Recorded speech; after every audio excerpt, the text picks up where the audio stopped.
好多業主咧最近都問我，除咗倫敦喺伯明翰咧有冇啲咩好嘅選擇，唔使咁逼嘅咧？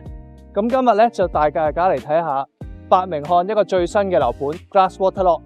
呢個盤亦都係我自己好中意嘅一個新樓盤，就喺伯明翰 East Side 嘅位置。呢度好出名嘅咧，就係一個學校嘅區域，因為喺附近咧已經有我哋嘅 Birmingham City University 啦，同埋 Austin University 兩間嘅大學咧，亦都為投資者咧提供咗唔少嘅租客群嘅。而另一個賣點咧就係 HS2 啦。HS2 去到倫敦咧只需要40至50分鐘，我哋呢一個位置咧行去 HS2 咧其實只需要大概10分鐘左右。所以如果業主或者係投資者咧喺 Glass Waterloo 呢度置業咧係一個唔錯嘅選擇。咁我哋而家咧直接嚟到一個2房2廁嘅示範單位。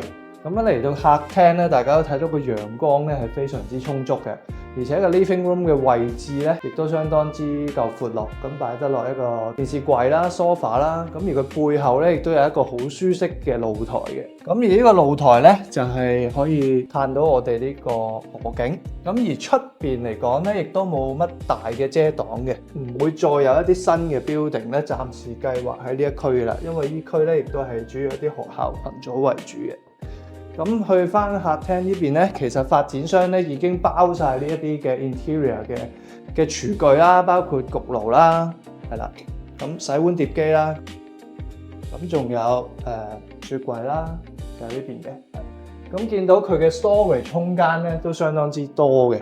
佢將所有嘅櫥櫃咧一納咧都運用得好好啦，喺呢一邊係啦。睇完呢個咁舒適嘅客廳咧，我哋去翻第一間房先係啦。咁呢邊咧就係我哋嘅客房啦。比起一啲新嘅 apartment 嚟講咧，其實佢個積咧都用得都幾盡㗎啦。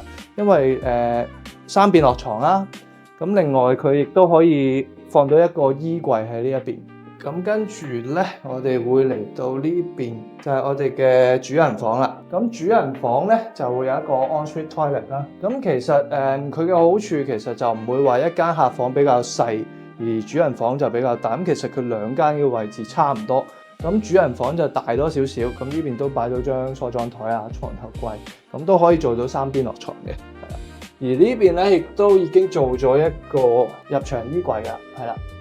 咁入牆衣櫃個 size 咧都唔細嘅，